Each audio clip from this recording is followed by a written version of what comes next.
Hi, this is Ganesh Shirinki and I represent Hyderabad School of Learning, and this video is to let people know about certain techniques that one would better follow, maybe as part of one's attempt to meet the acceptance criteria defined by Pearson for clearing Pearson test.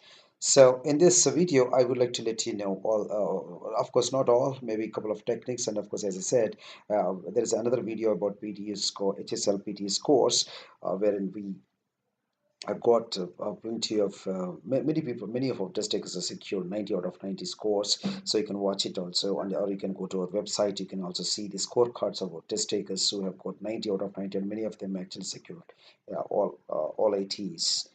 So maybe in this video, I would like to let you know that there are four modules, and definitely, let's say, there are four modules. I will not be able to give you all the techniques now in this video, but for which, of course, well, you are expected to be part of our technique-oriented training program, either on classroom or online training. And you, once you are part of it, you will definitely understand the exam psychology, assessment psychology, and the techniques that would help you actually to meet the acceptance criteria. And ultimately, that would actually those techniques would help you to realize your desired score requirement in Pearson test of English.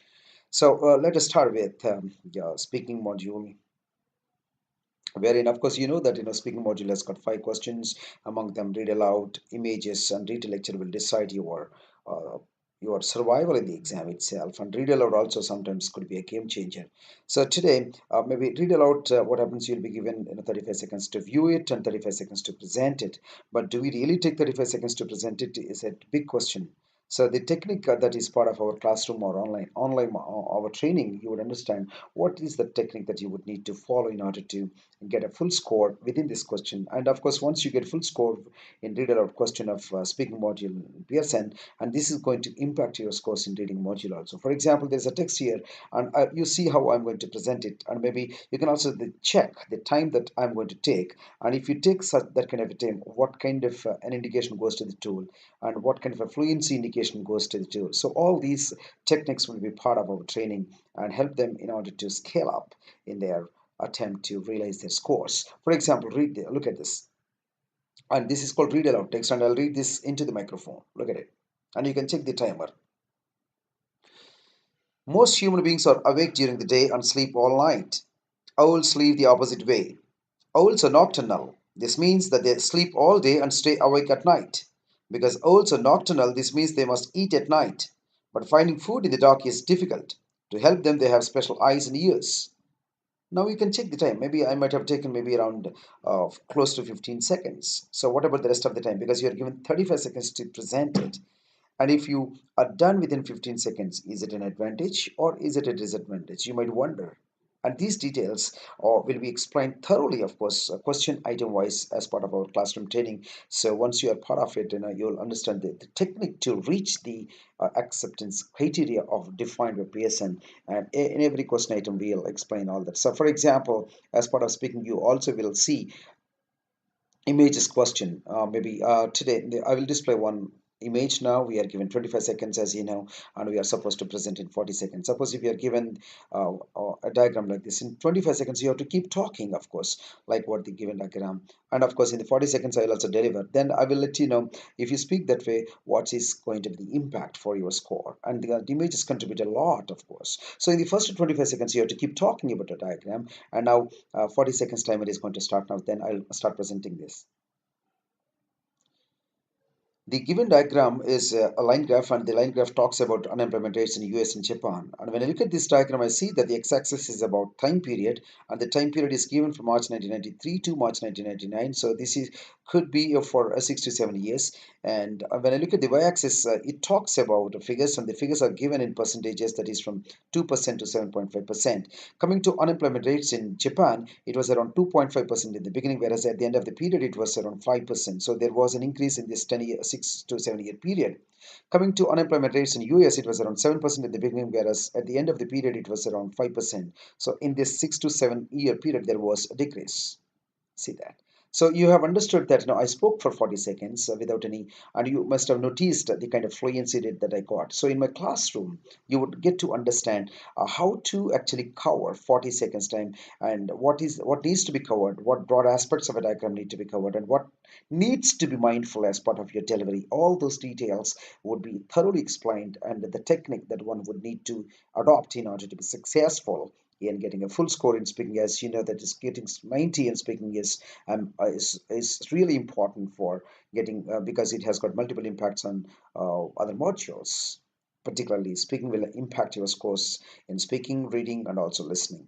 And coming to writing module, as you know, that there are two questions. One is called a summarized written text, and the other one is called essay writing. And in summarized written text, of course, you are given a passage and you are supposed to write one sentence response, maybe in a word range of 5 to 75 words. But many people have this confusion how to write one sentence when you are given such a lengthy passage. This may not be a lengthy passage, but sometimes person gives you around 6 to 7 paragraphs. So how to combine all those points, and every paragraph stands for a point. How to spot a point, that is there is a technique, and you would need to understand how to spot the point and how points can be connected. What are those cohesive or connecting threads or cohesive devices that we would need to work on in order to combine all those points and make sure that your response looks like one sentence. So all these techniques will be thoroughly explained. So for example, as I said, every paragraph stands for a point, and there are two paragraphs here. Two paragraphs stand for 2 points, and how to combine 2 points,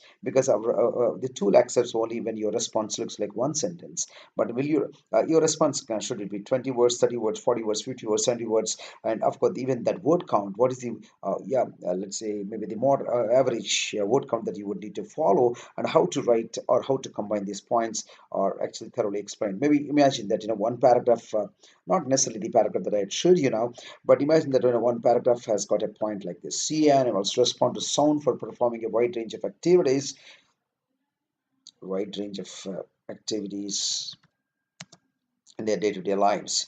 That is one point, and there's a plus point that conveys you a positive meaning. Whereas there is another paragraph. Imagine there is a second paragraph which talks about sound itself, but that sound is negatively presented in the paragraph. So imagine that these 2 points belong to two different paragraphs. Each paragraph stands for a point, and you are given a point like this. All right.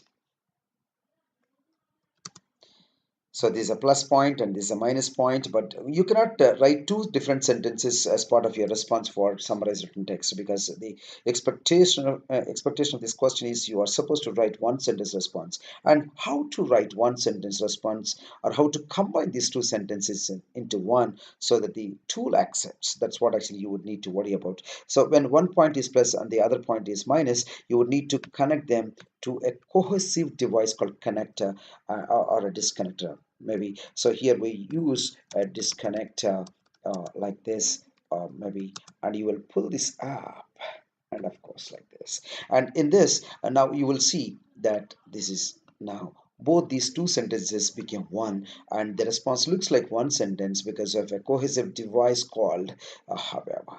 And what is it called? What are those cohesive devices that we use in order to connect points? And all these techniques are thoroughly explained. Now see, this response will be looked at from tool perspective. The tool will look at from grammar perspective, from spell perspective, from context, from content perspective, word count perspective, and discourse perspective. So in our classroom, we would definitely talk about what is the acceptance criteria, and if we write this way, how actually the tool is going to assess and reward us. So these details will be thoroughly explained, the techniques will be thoroughly explained as part of our training when essay also.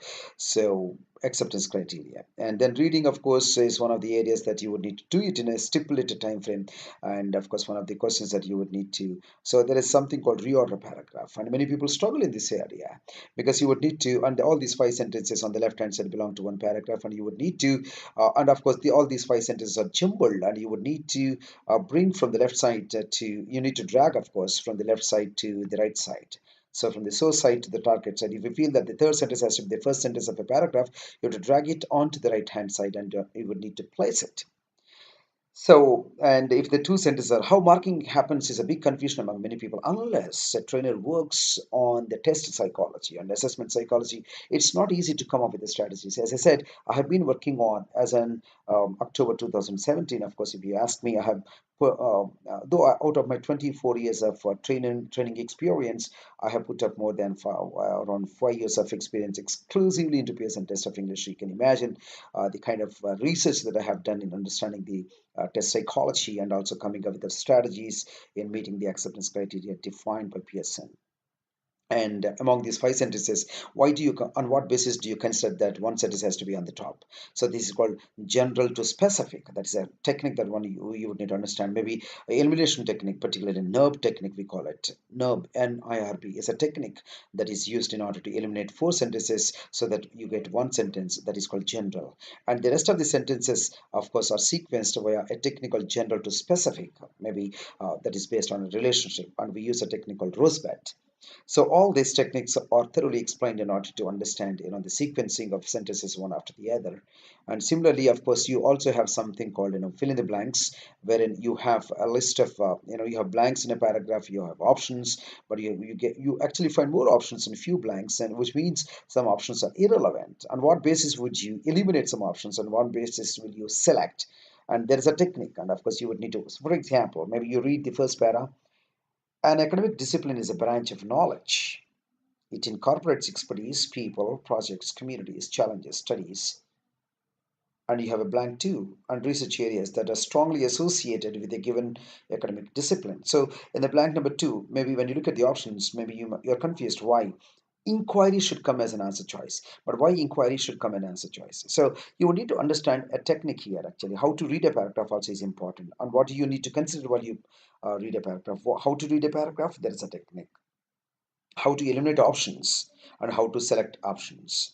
So you would need to select answers from tone perspective and also from context perspective, from co-location perspective, from users perspective, from grammar perspective, that is called time perspective. So there are various things that you would need to understand, and these techniques are explained and a thorough exposure to both the concept level and exam level exercises are part of our training program. And all these exercises, all these techniques will ultimately help you because we respect your time and we respect your faith when you approach us. So definitely we do not disappoint you. So we let you know all these techniques, and finally we help you in such a way that you are going to finally realize your scores. And you can read the reviews of our test takers, how they felt when they attended our training and how they actually scaled up in realizing their score, a rather desired score. So likewise, listening also, maybe how summarize spoken text actually, what is the technique that you would need to follow, because the most important questions in this summarize spoken text and highlight correct summary and dictation. So once you are part of our training, you would understand what are those simple techniques that you would need to understand to get a full score within this question, so that you will get multiple impacts both for reading and listening and also writing. Thank you.